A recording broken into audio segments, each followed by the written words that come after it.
What's up, LV viewers, and welcome back to another video that only exists because I'm supposedly a furry. Yeah, I didn't think I was one, but it seems that the comment sections on my videos have essentially decided that, so I guess I'm a furry now, and I'm pretty sure that as a furry, I am legally obligated to occasionally bring back FIVE NIGHTS AT FREDDY'S on my channel, so here we go. Look, just because I adore FNaF doesn't make me a furry. Let's make that clear from here on out, everyone. You got that? Okay, good. I know that people are still gonna comment furry down below, but it's whatever. But let's get down to what this video is about. FIVE NIGHTS AT FREDDY'S, the game series spanning back all the way to August of 2014, just got a VR game and it is the best. If you clicked on this video, you're probably curious about my opinion on it. Short answer, it was incredible and I loved it. But the long answer to that is, well, this video. I have a lot to say about this game. While it's amazing and is probably my new favorite FNaF game, there are definitely some parts about it that keep it from truly being perfect. And that makes sense. No piece of media, whether it be a video game or a movie, is truly perfect. All that matters is your opinion on it and what you think. While this video isn't going to be endless praise, I still love the game and nearly everything it has to offer. If you don't feel the same way, that's totally fine, but either way, let's get into talking about FIVE NIGHTS AT FREDDY'S VR Help Wanted.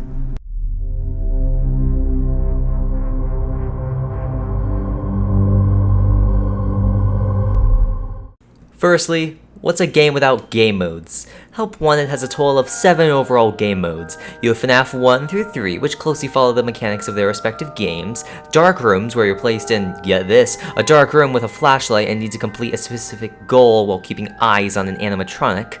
Parts and Surfaces is reminiscent of repairing Funtime Freddy and Sister Location, except the animatronics that need maintenance are the classic 4, Freddy, Bonnie, Chica, and Foxy, you know them.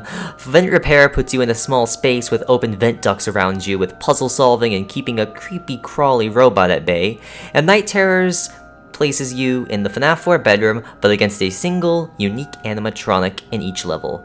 On top of that, each gameplay unique level has an associated hard mode with extra challenge and a much more creepy atmosphere. Where better to start than FIVE NIGHTS AT FREDDY'S 1? This game mode, as well as FNaF 2 and 3, are what remasters should be, complete makeovers to the original games with greater quality and a feeling of freshness, even though you've basically already played it. The main difference in how the characters move is that they actually have walking and idle animations. It's really cool to see this, honestly. Bonnie and Chica work the exact same way, but now you get to see them walking down the halls, adding extra spookiness. Foxy and Freddy work a bit differently, however. Cam stalling isn't exactly a thing here, which is kinda weird and is a unexpected departure from the main games. While watching them does seem to delay their movement by a bit, it's not by much, and no matter what you do in the later nights, Foxy will always dash to your office 2 or 3 times, knocking out huge chunks of power, and Freddy will basically force you to keep the right door closed indefinitely when he shows up. This has led to the great frustration that is Night 5. It took me until patch 3 to ultimately beat it, but even then, this mode is a complete RNG where failure isn't really too much of the player's fault. Outside of that though, I love the cool additions. Foxy banging on the door legit sounds like he's trying to break the door down, which is great, I love it. The grayscale on Night 5 is also kinda cool, but again, it's hard to appreciate with the absolute rage Night 5 brings, like, come on. FNaF 2 is next in line, and on Night 1 everything is incredible. Everyone works the exact same way they do in the original 2014 game. Toy Bonnie, Toy Chica, BB, and Mangle all come from the vents and repel with the Freddy mask. Foxy's pushed back with the flashlight. Toy Freddy returns from his retirement and makes his way down the hallway and is fooled by thinking he's staring at himself. And the music box is wound to keep the baby asleep. And the moving animation here is top notch. Shining the flashlight in the hallway in front of you and seeing an animatronic or two creep closer is amazing, especially when they're in the office. Bonnie and Chica stare into your soul, Freddy retains his original FNaF 2 pose, Mangle hangs from the ceiling and leans closer before leaving, and BB does the most adorable retreat animation ever. I mean, just look at this, it's perfect. Too bad BB is BB, and by that I mean he's annoying as frick. This mode is perfect, except for one very noticeable change. Yeah, I wasn't happy with this either. The weather animatronics were completely cut, with only Foxy remaining, and even then, his model is the one from FNaF 1, not the bad A and awesome withered variant from the second game. However, It makes sense why the withers were scrapped in the end. It would have made the game much harder, and while it may seem on paper that some of the panic from FNAF 2's gameplay was dropped, it actually feels very alive and like the original, surprisingly. As the nights go on, there's less and less time to breathe, and I actually really like that, staying true to the game. But why Foxy's classic model was used instead of the wither one is beyond me, especially since there's an unfinished version of the model residing in the game's code. Five Nights at Freddy's 3 is, of course, the following mode and is another great remaster. I always really liked how the environment somewhat mirrored the look of Springtrap, withered, run down, and decayed green. The gameplay doesn't have many tweaks, it's still luring our favorite Easter Bunny around the attraction while avoiding the sight of the Phantom animatronics. Speaking of them, all of the Phantoms return except Chica and the Puppet, which is completely fine by me. They were some of the more forgettable and less cool Phantoms in my opinion. Each Phantom works the same way, with the exclusion being Phantom Mangle, who acts like BB, but just in the vent cameras. Side note, is it just me or do you have to be too fast in avoiding BB and Mangle? I feel I have too little time to react and change cams. It might just be me, I don't know. However, an actual problem here is that a lot of the consequence of rebooting systems is gone since you can just constantly reboot all without needing to look away from the cameras and luring Springtrap. Another issue is Phantom Foxy jump scare, as it's very hard to tell that this jump scare is Foxy. Springtrap's look is also vastly different, with barely a corpse and astray from his iconic eye design. While I guess in hindsight I can nitpick FNAF 3's mode the most, I still love it and I think it did its job. Alright. Here we go. The first mode that deviates from the main gameplay of the game's Dark Rooms. Fun with Plushtrap and Fun with Balloon Boy are essentially the same, with stopping the small animatronic on the X within the countdown of 90 seconds. Except in Plushtrap's hard mode, you're the size of a frickin' ant, that's helpful. In the BB's hard mode, Pennywise and a few other clowns decide to stop by beforehand with their balloons, making it significantly harder to see what's going on. Then we move on to Plush Babies level, a completely unique one to this game that I actually consider to be one of the hardest levels. You're placed in a plushie storage room with these three nightmares and have to survive on a flashlight with limited use that also needs to charge. The Plush Babies hide or walk towards you in the room, and neglecting them for too long will end your run with a very high-pitched jump scare.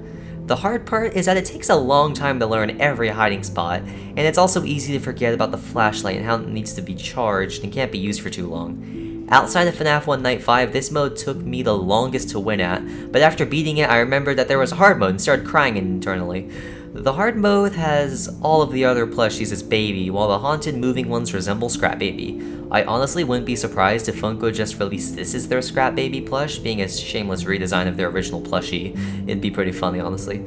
Thankfully, the flashlight radius is a bit bigger this time around and there are no new hiding spots. Crossing Funtime Auditorium with Funtime Foxy is next, and my god, I'm still not sure how I did it. The standard mode is simple enough, just walk in the dark and flash every once in a while and wait a bit before moving if Foxy is too close, until you eventually make it to the parts and services room. But the hard mode is something I yet to comprehend. Copies of about nearly every other Funtime animatronic are present, and at this point I just played the level as if it was on normal, and that apparently worked after a few tries. Don't know how I did it. Honestly, I still question it. Stepping on the red colored tiles unleashes Lolbit, and I might as well mention it here. Why does she have white eyebrows? I just don't understand why a separate model wasn't used where the eyebrows were just removed from the polygon count. It kinda bugs me for some reason. But lastly, I'm not sure if this was intentional or not, but I like how the level ends with us reaching the parts and services room, which is a very fitting conclusion to this because the next game mode is parts and services. This is by far my favorite game mode. I love the Funtime Freddy bit in Sister Location, and doing it here in VR with the classic animatronics is a real treat. Bonnie is simple. Remove the eyes, open the face, figure out the wonky music note, fix it, and then close them up. Very simple.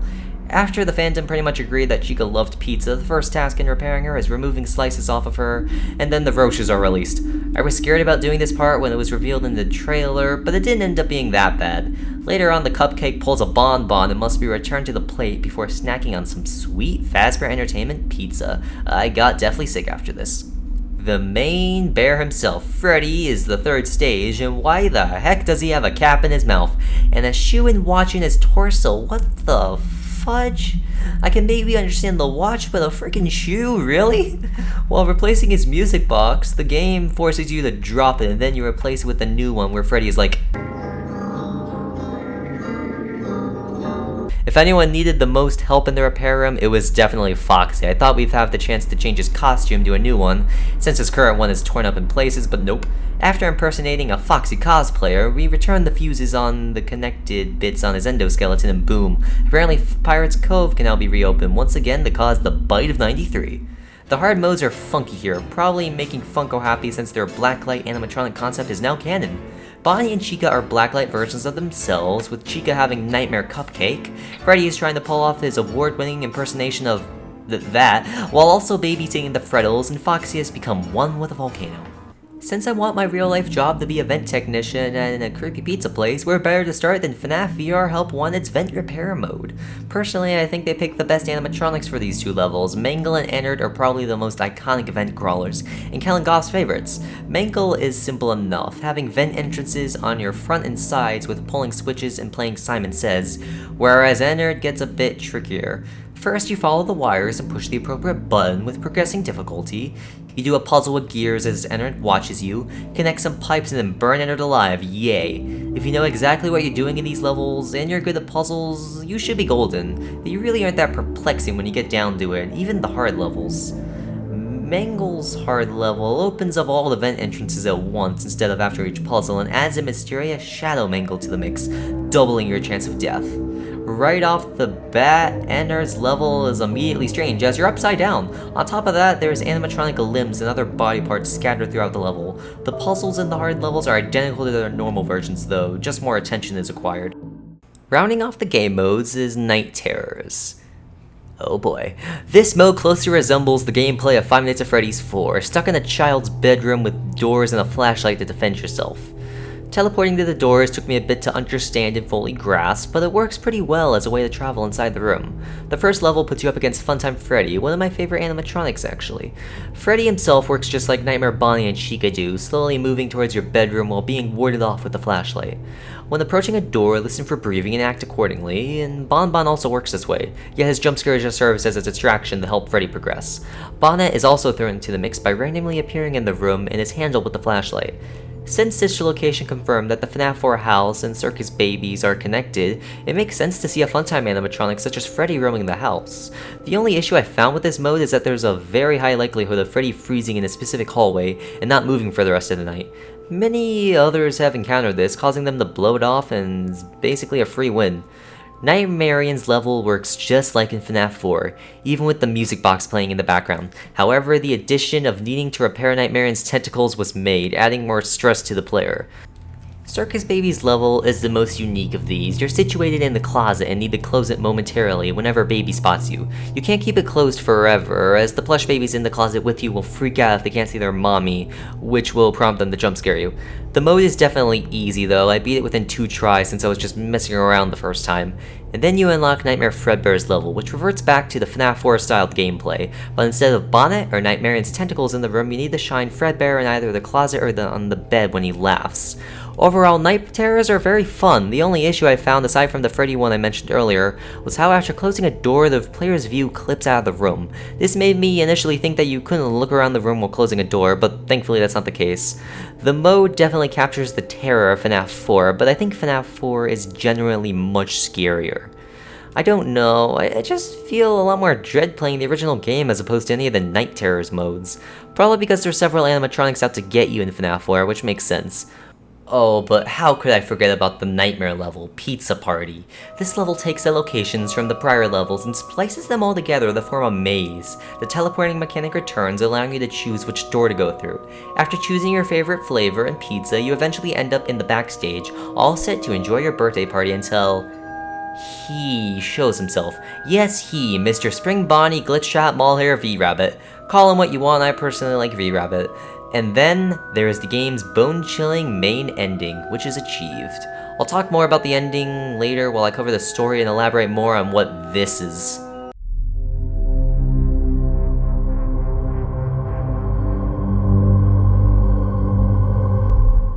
And those are the playable game modes of FNaF VR. All in all, I like them, they each feel pretty solid.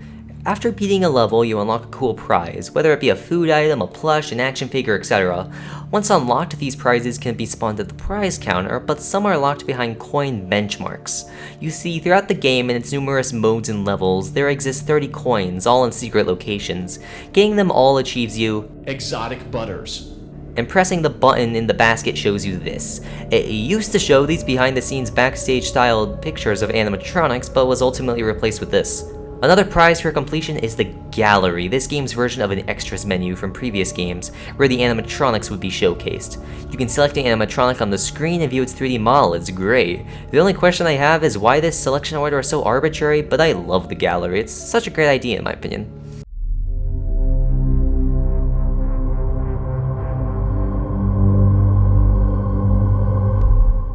It's no secret that DLC is wanted for this game, and while Steel Wool has hinted at some additional content in an update, I'm just gonna list out the things I think should be considered candidates for other modes. Sister Location has various ideas for levels we could use. Ballora's Gallery, hiding under the desk, and surviving in a Springlock suit would all work very interestingly in VR to me.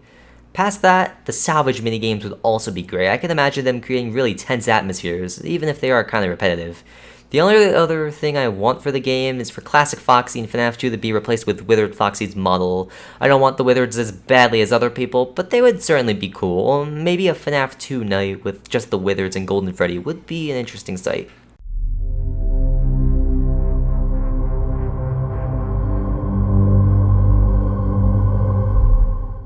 The final thing I want to touch base on is the story Help Wanted tells in the FNaF timeline. Like in the other Five Nights at Freddy's game, you'll find yourself going to YouTube right after experiencing the endings to find an explanation by MapPad or someone on Reddit or the Steam forums. But the thing is, the game doesn't necessarily require much knowledge from the past games, making it more accessible and fresh. As Hand Unit kinda stated, the game was created to remember the past and look forward to the future. Help Wanted does just that in my opinion. It acts as a transition between the prior 7 games that all work under one timeline and the future of FNaF. It acts as a turning point, ushering in what's to come while remembering and saying farewell to what came before. While I'm still not completely sure on what the endings or the overall story are, I like the way it goes and the main culprit behind everything.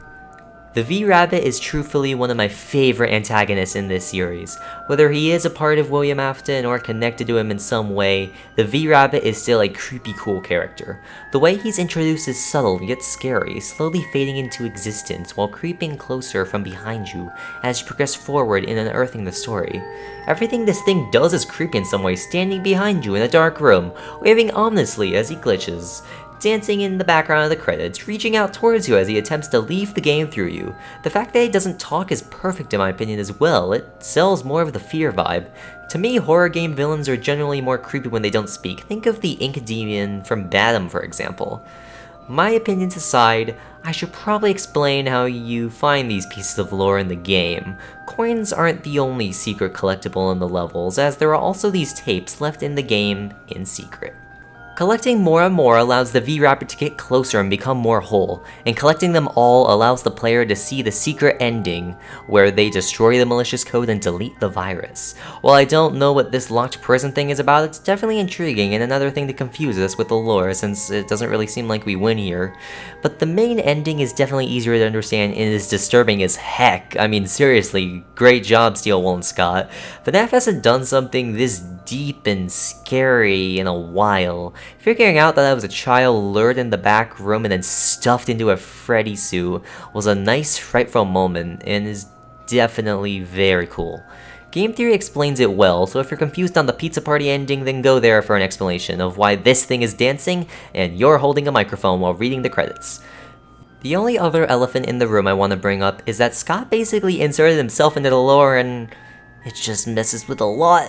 I'm not gonna go into lore talk, I left that side of FNaF lore a while ago since I can't frickin' figure out who's inside Golden Freddy. Going back to those tapes I mentioned earlier though, they follow the story of a game designer working on the game, and when I say that I don't mean one of the workers at Steel Wool, no. I'm talking about the people in the FNaF universe that made this game, the Freddy Fazbear Virtual Experience, as it's called.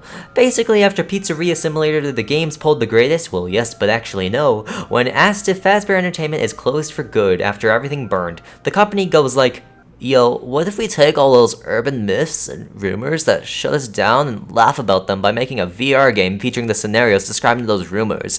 It would like totally rebrand our image and we could sell merch again. This is certainly the most meta FNAF has ever gotten, but listening to these tapes is actually very interesting. They describe one of the designers' time working on the game and the creation of the V-Rabbit. The only problem is that after we collect like 15 of the 16 tapes, we're told that we essentially messed up.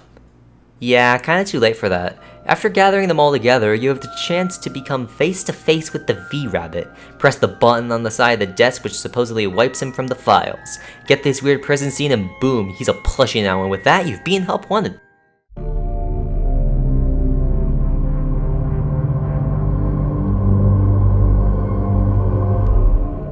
Overall, I freaking love this game. It's easily my favorite FNAF game now, like I said earlier, and even though I said probably, just ignore that please. It's everything a remaster of the original game should be. It's not perfect, but come on, what game is actually perfect? I could easily see myself returning to this every month or so just to play it and have a fun time with the modes when I'm free. It's fun, scary, and a great VR adaptation of the Five Nights at Freddy's franchise. Mic drop. If you're still here, thank you so much for staying, it really means a lot. I'm not sure how long the video is, but it's definitely not short. I mean, I'm about to end page 6 of my script, and I still have to end the video and revise everything, so yeah. If you enjoyed this video, then that makes me happy. I'd love to do more breakdown videos like this if the support is there. There's like 1,700 of you now, and that is insane. While I don't post that often due to animations being my passion and how they take a hefty amount of time, I still try to post other things from time to time, and maybe breakdowns of a game could be one of those things. Uploads were pretty frequent this summer, but this might be my last video for a little while. I'll be sure to play Bendy in the Dark Revival as well as Dark Deception Chapter 4 when they release, but outside of that I'm not sure. Production will certainly start in the background on my next Bendy chapter animation, but that won't come out for a while. School's starting very soon, and that always comes before this channel. Yet, I do want to thank all of you for being so patient and being here and waiting for new stuff all the time. It really means a lot. With all that being said, thank you for watching and have a good rest of your day. Goodbye.